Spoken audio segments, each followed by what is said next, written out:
For decades, Washington used one of its most powerful tools against Iran without firing a shot: sanctions. Banks were cut off, oil revenues were squeezed, shipping networks were tracked, companies were warned, global institutions were pressured to choose between access to the United States or business with Tehran.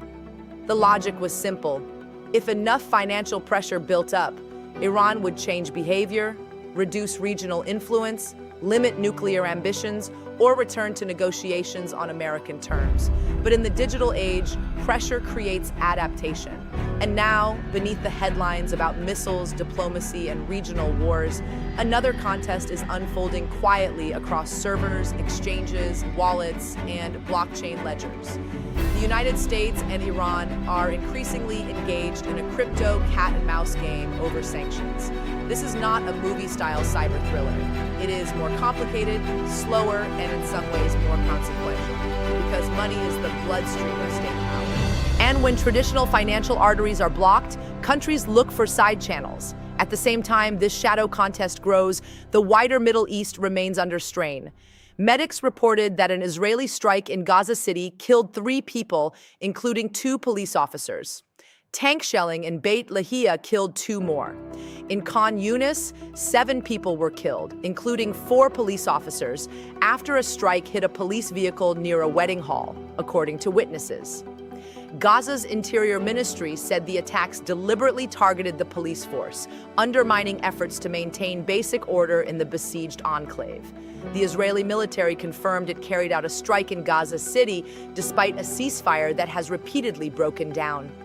Those battlefield events matter here too, because every regional conflict increases the importance of sanctions, pressure campaigns, covert financing, and alternative payment systems. To understand the crypto contest, begin with the problem Iran faces.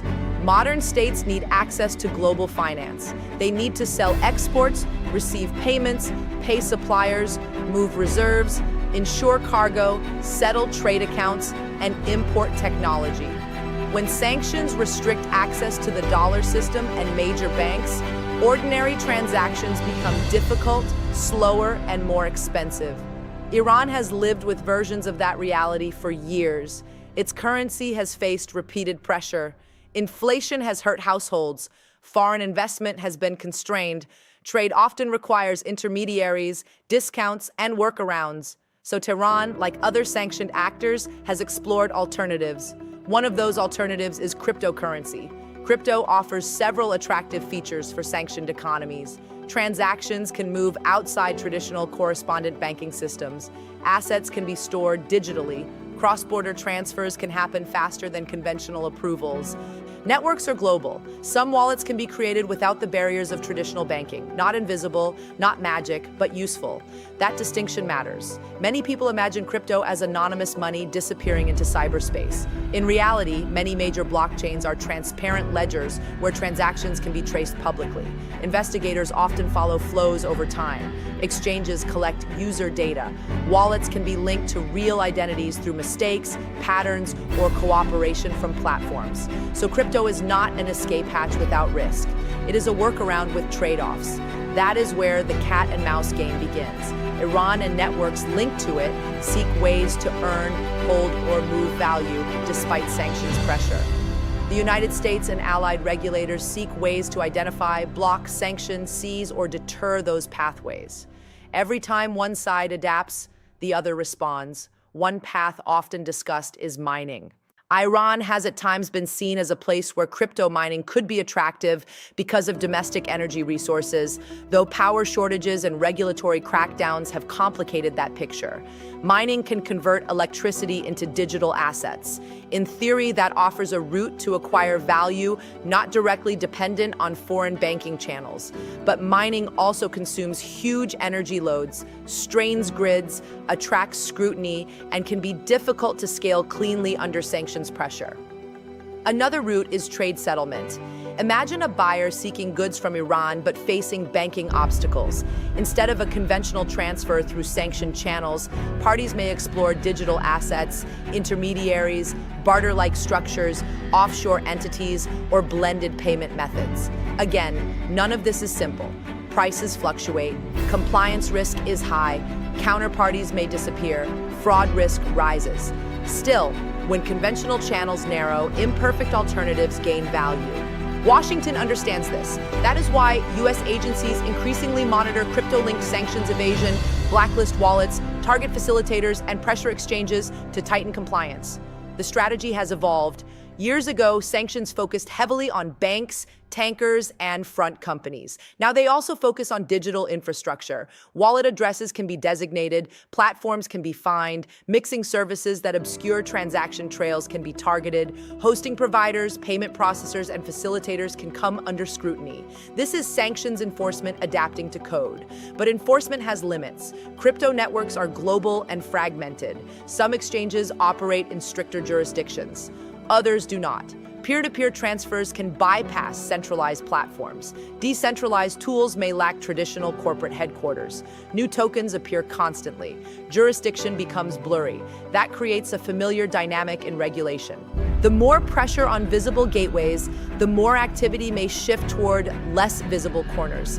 This matters far beyond Iran. If a major sanctioned state can reliably use digital assets to reduce pressure, other governments will study the model. If the United States proves it can police crypto channels effectively, Washington preserves the reach of financial sanctions in the digital era. So this is also a contest over future statecraft. Can economic coercion survive technological decentralization? Can states still isolate adversaries when value moves through borderless code? Can regulation keep pace with innovation? Those questions are becoming central to global power. Iran's incentive to keep experimenting is obvious. Sanctions relief is uncertain. Negotiations rise and fall. Regional tensions persist. The country needs imports, revenue, and financial breathing room. Every partial workaround matters. The U.S. incentive is equally clear. Sanctions are cheaper than war. They are politically easier than military escalation. They allow pressure without direct combat, but sanctions only work if they bite.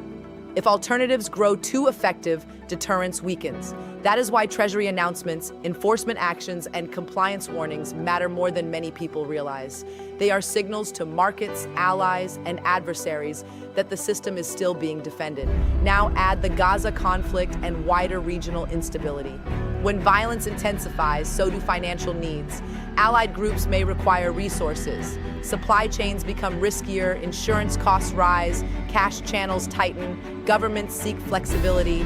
Every crisis increases the premium on resilient payment networks. That means wars can accelerate financial innovation in the shadows.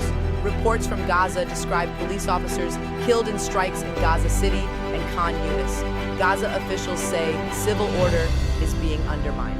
If governance structures weaken in conflict zones, informal economies often expand. Where formal systems collapse, alternative systems emerge. Cash smuggling, commodity barter, hawala networks, digital transfers, stablecoins, encrypted coordination. The line between survival finance and sanctions evasion can become murky quickly. This is why policymakers worry not only about missiles and militias, but payment rails. Money sustains logistics, logistics sustain influence, influence sustains strategy. There is another hidden consequence. Ordinary Iranians often bear costs first. When sanctions restrict legitimate commerce, medicine imports, business operations, wages, and currency stability can suffer. Elites may find workarounds faster than average households.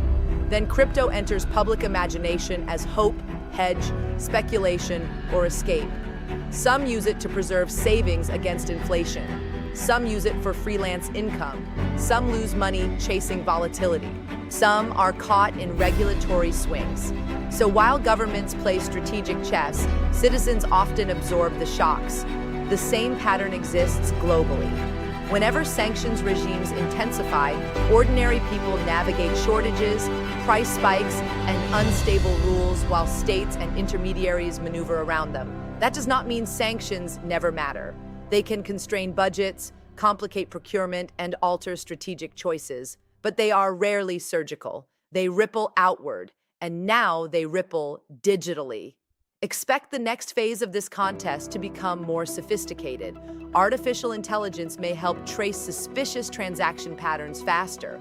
Privacy tools may become stronger. Regulators may demand stricter identity controls. New decentralized systems may resist those controls. State-backed digital currencies could enter the picture. All of it points to one reality. The future of sanctions is becoming technological. For decades, power over finance depended on banks, clearinghouses, reserve currencies, and shipping insurance. Those still matter enormously. But now it also depends on code audits, wallet analytics, compliance software, exchange licensing, cybersecurity, and cross-border data sharing. The battleground expanded. Iran knows time can help adaptation. The US knows delay can normalize alternatives. Both sides are racing, even when headlines focus elsewhere. And elsewhere tonight, Gaza remains under fire. 3 killed in Gaza City, including 2 police officers, 2 killed in Beit Lahia, 7 killed in Khan Yunis, including 4 police officers, after a strike near a wedding hall. The military conflict is visible. The financial conflict is quieter, but both shape the same region. One destroys infrastructure in plain sight. The other contests who can fund recovery, resistance, pressure, and endurance. That is the deeper truth of modern geopolitics. Wars are fought with weapons, but they are sustained, limited, or redirected by money. And in the digital era, that money no longer moves only through banks. It moves through code, networks, and a global cat and mouse game that is still accelerating tonight.